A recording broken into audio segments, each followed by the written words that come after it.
What's up, guys? Matt Modi here with GoldBoys, here to give you 5 bets in 5 minutes. That's right, in the next 5 minutes, I'm going to give you 5 of my favorite bets for tonight. We're talking Thursday, December 12th. Last night did not go our way. The day before did not go our way. It's been a rough 2-day stretch on these 5 bets. Yesterday, 0 for 5. Literally could not have gone worse. Couple hooks in there, which is just the nature of business with sports betting. Let's turn it around tonight, starting with 2 plays in Thursday Night Football. Number 1, we're going with Brock Purdy, 250 plus passing yards. His main line is a little bit below this, but we just like pumping this up to get plus money odds. It's kind of funny. The 49ers are having a bad year overall for their standards. That's really not been Brock Purdy. He's actually been quite good this year. He's hit 250 plus passing yards in 7 of 12 games. And you take out one of the games that doesn't really count because it was played in a snowy, windy blizzard. It's 7 of 11 games, averaging 267 passing yards in those 11 games. So the history, the precedent is there with Brock Purdy. And this is a game tonight against a soft/bad Rams passing defense and a situation where he's probably going to need to pass the ball a ton. We expect Matthew Stafford to put up points with Cooper Kupp, Puka Nacua, and Kyren Williams. And the 49ers are out basically their top 5 running backs. It's insane the running back injuries that they've dealt with. Probably leads to more passing for Brock Purdy. Purdy hit this number last time we played the Rams with 292 passing yards against them. According to DVOA, the Rams have the 24th ranked passing defense in the NFL. So I'm not concerned with Brock Purdy in this one. I think he goes off at least for 250 plus passing yards. Next up, give me Kyren Williams, 80 plus rushing yards. This is really a volume play on Kyren Williams. He has a ton of carries this year. He's only had one game this year in which he did not reach 15 carries. That was a weird game against the Cardinals where they were down like 21-0 in the first quarter, ended up benching starters in that game.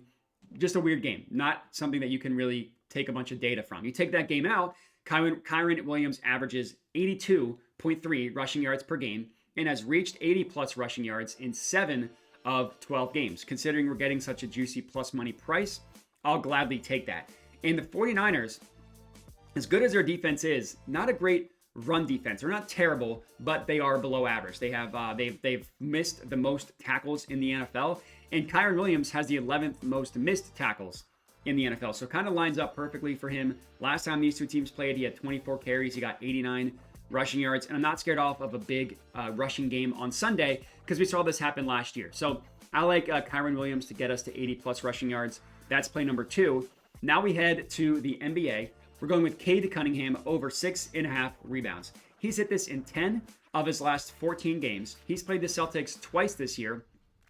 Only went over in one of them, but he had 15 rebound chances in both of them. I'll gladly take 15 rebound chances, considering over the last 15 games, he has a 60% conversion ratio from rebound chance to actual rebound. It's much more valuable for a guard to grab a rebound, so it makes sense why he's not deferring as many rebounds.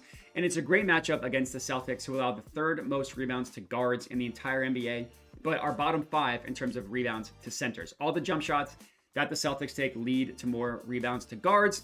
So give me Cade Cunningham over 6.5 rebounds. Next up, we're going with Malik Monk, 6 plus assists. It's only been 5 games, but Malik Monk was inserted into the starting lineup on December 1st. In those 5 games, he's averaging over 7 assists per 36 minutes, and he's averaging about 34 to 36 minutes per game, and about 11 potential assists per game as well. Prior to being called up to the starting lineup, he was playing about 26 to 28 minutes per game. So it makes sense that everything's up. The fact that he's playing more gets a matchup against the Pelicans, who allow a ton of assists to point guards. 7 of the last 10 point guards against the Pelicans have cashed their assist prop over with some massive performances in there. Love that one. Fifth and final pick of the video.